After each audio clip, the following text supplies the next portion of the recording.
Yo, what's up? It's your boy Elf7, and today I'm gonna tell you why, as a volunteer for a campaign, you should be a little leery, a little wary of maybe actually real wary of working with the paid consultants and also working and also signing those NDAs.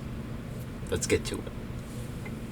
I don't worry. I tell you, I'm a man who believed that I died 20 years ago, and I live like a man who is dead already. I have no fear whatsoever of anybody or anything. Who's bad? Alright, the way that they're going to try to push the NDA on you, well, we're going to start with that one. It's like a good lead-in towards the whole consultant problem. So the reason why they're going to tell you to sign the NDA is because they're going to say it's to protect the data of the people who are interacting with the campaign. Now, on that surface, that sounds good, but there's a whole bunch of other things that are not going to tell you. So I'm going to tell you about those things. Also, if you're working a campaign, right, how secure is that system really?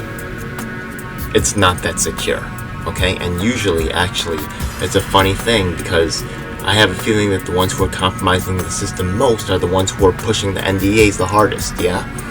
Funny thing, right? Yeah, we're going to get to that later when we talk about the consultants. But this NDA thing, right? If someone wanted to be a bad actor, they would just sign it without thinking, and they just steal it and just give it to someone on the slot, or just sell it, or I don't know, use it for whatever they're using it for, and who would really know, right?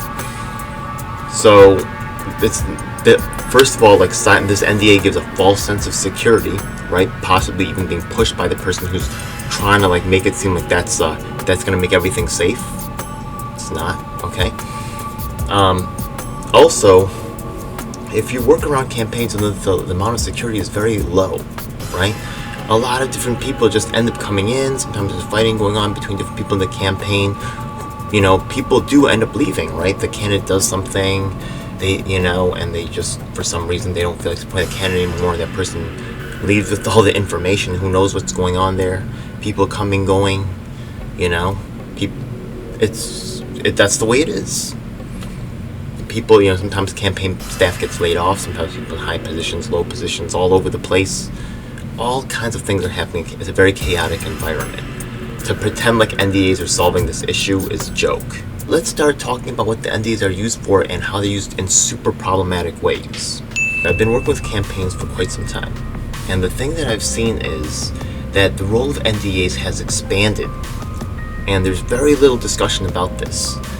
And it's not just in campaign world, it's also in this, everything surrounding politics, they try to wrap it into the NDAs. The Secret Service who works for the president now has signed NDAs.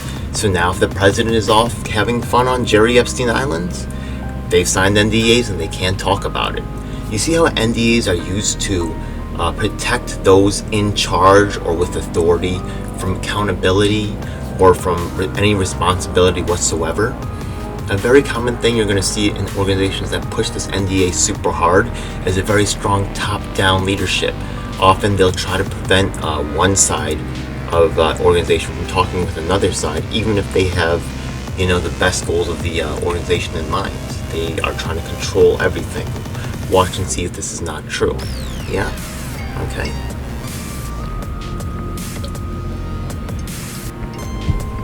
Let's talk about how else NDAs are extremely harmful to activists. First of all, as an activist, you already have a certain network of people that you work with, right? If you're working, with different community organizations, maybe you're passionate about the environment. Maybe you're part of an environmental club and you work with those people. And your group is out there, and has done some field work, and you share that with a campaign. Now, who does that data belong to now? Does it belong to you or the campaign? Other people that you met on the campaign, right? They'll be into environmental issues as well. Wouldn't you want them to help you in local campaigns after this campaign is over and, get to know them and make friends with them? Literally, okay? I'm not joking with you. Maybe you guys don't know this, but this has happened multiple times where I've seen organizers come in and try to break up people from talking to each other or socializing because they want to control, you know, the thoughts and actions of everybody around them. What happens is that they just lower the energy level and they lower the excitement for their own, so they can gain authority or so they can control things. And it's, even if the whole package suffers, so they can gain, they're playing these stupid games, and it's really sad. Now the thing is that it can work if these node controllers are doing a good job and doing a lot of work. There's not really a lot of oversight of these consultants. And also, okay, a big problem with these paid consultants, okay, is, you know, especially the ones that like to jump ship. Yeah, did you guys hear about what happened with Michael Bloomberg when he hired a whole bunch of paid consultants for other campaigns? He paid them at the end of the campaign for whoever they was working with anyways. He straight got ripped off, man. That's not cool. That's not what I would never do that, you know? That's just not right. That's theft. But, you know, this kind of immoral behavior is rampant in this freaking political game. Another thing is that these consultants, right, because the money is involved, if the campaign starts to lose, then other parties, right, you still see them sometimes jump ship to other campaigns. Yeah. Okay. If you're in a competitive environment, you might take things from the campaign with you that you're not supposed to take. You know what I mean? And these paid consultants, yeah? You think they're taking that with them? What do you think? Yeah? First of all, often you'll find a clause in there that says anything that happens in the campaign you can't talk about. That means that they're completely free of liability if they lie to the campaign, if they steal from the campaign, if they are getting into some kind of like altercation, or they're found to be sabotaging the campaign in some way. You can't talk about it, right? Because you signed a NDA. Who is it protecting? When you read that NDA, right, they'll just say sign it without reading it. Are you kidding me? I've had people beg me, Ed, just sign it. Yo, a month later, I shouldn't have signed it. Yeah? Because when they had, like, they end up seeing problems, and they're like, oh man, I can't stand, like, yeah, and I was just like, okay, you know, and I've had that happen multiple times. And what's also sad is that after a campaign's over, the thing is that it makes it harder for people from different campaigns to get together and share information and learn about what worked and what didn't work. So the volunteers from the campaign that are interested in, you know, maybe supporting that campaign, you know, in the next cycle, or another candidate with a similar platform, they cannot exchange information with other workers, you know, other people who work the campaign, or even people from other campaigns, and learn what was effective for them, yeah, and start to, you know, become more engaged. So it creates this knowledge asymmetry where the consultants get to keep all the information and the people who are running the campaign get to keep all the information, and you who did the groundwork are excluded from this information and from the right to, you know, bring up or use a powerful tool in your arsenal to make sure that justice is done in case something goes wrong with the campaign, or there's some type of sabotage, you know, or even if the campaign does something, you know, crooked, right? That, like, you know, you're not going to be part of it, you want to report on it. Why would you sign an NDA? What are you getting out of it? Yeah, access? They're gonna like you? You know, peer pressure? Now, I'm part of a lot of organizations. You could see I'm, you know, a bunch of Yang groups, Tulsi, Justice Democrats, Brand New Congress.